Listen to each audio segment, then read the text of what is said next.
सोचो जरा, अगर तुमसे कहा जाए कि एक मध्यम वर्गीय घर का बच्चा जिसके पास ना पैसे हैं, न बड़े रिश्ते, न चमक धमक, वो एक दिन देश की सेना का ऑफिसर बनेगा, क्या तुम यकीन करोगे? लोग कहते हैं सपने मत देखो, जिंदगी का सच देखो। लेकिन कुछ लोग होते हैं जो सपनों को सच करने के लिए अपनी जिंदगी दांव पर लगा देते हैं। आज की कहानी है भूपेंद्र की। एक ऐसा बच्चा जिसे समाज ने बार बार नीचा दिखाया, लेकिन जिसने अपने खून पसीने से इतिहास लिख दिया। ये सिर्फ कहानी नहीं, ये आग है, ये जंग है, ये वो सफर है जो तुम्हारे दिल को हिला देगा। भूपेंद्र का जन्म एक छोटे से कस्बे में एक मिडिल क्लास फैमिली में हुआ। पिता सरकारी दफ्तर में क्लर्क थे। तनख्वाह इतनी नहीं थी कि घर आराम से चल सके। माँ अक्सर कहती, पैसे बचाकर चलो, वरना महीने के बीच में ही जेब खाली हो जाएगी।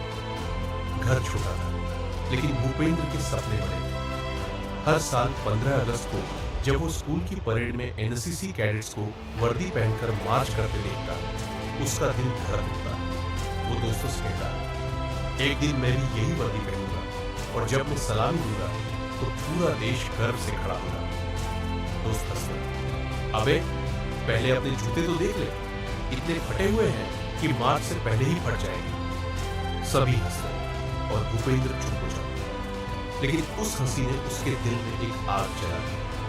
भूपेंद्र पढ़ाई में अच्छा था, लेकिन हालात कठिन थे। कभी किताबें सेकेंड हैंड मिलती, कभी कॉपी के पन्ने फटे हुए। क्लास में कई बार उसे टीचर कहते, भूपेंद्र तुम्हारे पास नोटबुक क्यों नहीं है? ऐसे कैसे ऑफिसर बनेगा? वो चुपचाप खड़ा रहता, लेकिन अंदर ही अंदर सोचता, एक दिन साबित करूंगा सर कि सपने गरीबी नहीं रोक सकती। 12वीं पास करने के बाद उसने एनडीए का फॉर्म भरा, दिन रात तैयारी की। सपनों की आंखों में तस्वीर थी, खुद को यूनिफॉर्म में देखना। लेकिन रिजल्ट आया, नाम लिस्ट में नहीं था। उस दिन उसने खुद को कमरे में बंद कर लिया। माँ दरवाजे के बाहर रोती रही। पिता ने धीरे से दरवाजे पर दस्तक दी और कहा, बेटा असफलता सिर्फ रास्ता बदलती है, मंजिल नहीं। ये शब्द उसके दिल में गहरे उतर गए।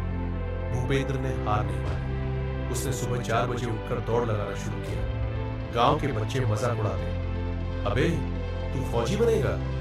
अरे तू तो 2 किलोमीटर में ही आप जाएगा। लेकिन भूपेंद्र दौड़ता रहा। पैरों में छाले पड़े, खून निकला, लेकिन उसने रुकना नहीं सीखा। रात को 12 बजे तक पढ़ाई करता, सुबह फिजिकल ट्रेनिंग, दिन में लाइब्रेरी की धूल भरी किताबें। उसके दोस्तों की जिंदगी मस्ती में थी, लेकिन भूपेंद्र के लिए हर दिन एक जंग था। भूपेंद्र ने महीनों की तैयारी के बाद आखिरकार एसएसबी का कॉल लेकर पाया। गांव से बाहर जाने का पहला बड़ा मौका। रेलवे स्टेशन पर खड़े होकर उसने अपने पापा से कहा, पापा ये सफर आसान नहीं है, लेकिन मैं वापस तब आऊंगा जब ये वर्दी मिलेगी। पिता ने बस इतना कहा, भूपेंद्र चाहे जीत कर आना या फिर सीख कर आना, हार कर मत आना। एसएसबी सेंटर पहुंचा तो वहां का माहौल भी अलग था। सैकड़ों लड़के, सबके चेहरे पर वही ख्वाब, आर्मी की वर्दी। पहला टेस्ट स्क्रीनिंग, सिर्फ 40% को पास किया जा रहा। भूपेंद्र ने पूरी ताकत छोड़ी, लेकिन जब रिजल्ट आया उसका नाम नहीं था। वो रात उसने बाहर प्लेटफॉर्म पर बेंच पर सोते हुए गुजारी। आंखें आसमान की तरफ थी और होठों पर एक ही वाक्य, किस्मत एक दिन तो मुझे जीतते हुए देखेगी। हार को हथियार बनाना गांव लौटा तो रिश्तेदारों ने ताने दिए, फौजी बनना सबके बस की बात नहीं है, अब पढ़ाई कर, कोई नौकरी कर ले। लेकिन भूपेंद्र ने हार को हथियार बना लिया। उसने खुद से वादा किया, अगली बार एसएसबी में सिर्फ नाम नहीं दूंगा, जीत कर आऊंगा। पागलपन वाली मेहनत अब उसकी रूटीन पागलपन से कम नहीं थी। सुबह 4 बजे 10 किलोमीटर की दौड़, उसके बाद पुशअप्स, पुलअप्स और ग्राउंड ट्रेनिंग। दिन में 8 से 10 घंटे पढ़ाई, रात को नोट्स की रटाई। कभी पसीने से शर्ट भीग जाती, कभी बारिश में भी वो दौड़ता रहा। लोग पूछते, पागल हो गया है क्या? वो बस मुस्कुराकर कहता है, हाँ पागल हूं, सपनों के लिए पागल। दूसरा एसएसबी, असली इंडिया। इस बार जब वो एसएसबी सेंटर पहुंचा तो आत्मविश्वास अलग था।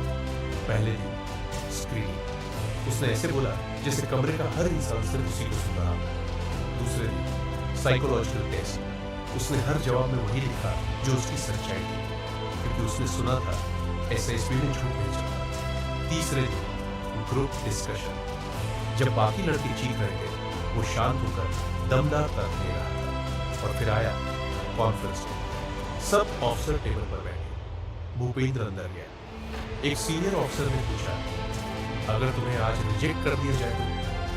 भूपेंद्र ने बिना रुके कहा, तो मैं वापस जाऊंगा और मजबूत होकर लौटूंगा, क्योंकि मेरा सपना हार से बड़ा है। कमरे में सन्नाटा था और उसी शाम रिजल्ट आया।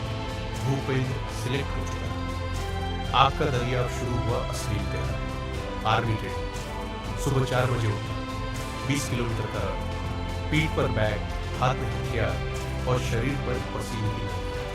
पहले ही हफ्ते उसके पैरों में छाले पड़ गए, लेकिन उसने किसी को कुछ नहीं बताया। एक दिन ट्रेनिंग ऑफिसर ने कहा, जिसे लगता है कि वो ये सब नहीं कर सकता, अभी छोड़कर जा सकता है। कई कैडेट्स चले गए, लेकिन भूपेंद्र ने अपने फटे पैरों को जमीन पर दबाया और खड़ा रहा। उसने खुद से कहा, मैंने गरीबी झेली है, ताने झेले हैं, ये दर्द तो कुछ भी नहीं। ट्रेनिंग के दौरान माँ के खत आते, बेटा घर का खर्च मुश्किल से चल रहा है, लेकिन तू चिंता मत करना, तू बस वर्दी पहन कर आना। हर बार भूपेंद्र वो खत पढ़कर रो देता, लेकिन अगली सुबह फिर से सबसे आगे खड़ा होता। 2 साल बाद वो दिन आया। Passing out parade. धूप में चमकती हुई यूनिफॉर्म, छाती पर सितारे, आंखों में आंसू। ग्राउंड पर ड्रम बज रहे थे, हजारों लोग खड़े थे, और जब कमांडर ने कहा, भूपेंद्र सलामी दो, वो कदम बढ़ाता है। आंखों में चमक है। माँ पिता मंच पर बैठे हैं और उनकी आंखें भर आई हैं। पूरा मैदान तालियों से गूंज उठा। भूपेंद्र ने सोचा, ये सिर्फ मेरी जीत नहीं है, ये हर मिडिल क्लास बच्चे की जीत है, जिसने कभी सपने देखने की हिम्मत की है। दोस्तों, भूपेंद्र की कहानी हमें यही बताती है, सपने बड़े रखो, हालात चाहे जैसे हो, मत झुको, क्योंकि जब एक मिडिल क्लास लड़का अपने खून पसीने से आर्मी ऑफिसर बन सकता है, तो तुम भी अपनी लड़ाई जीत सकते हो। बस शर्त ये है, हार मानना नहीं।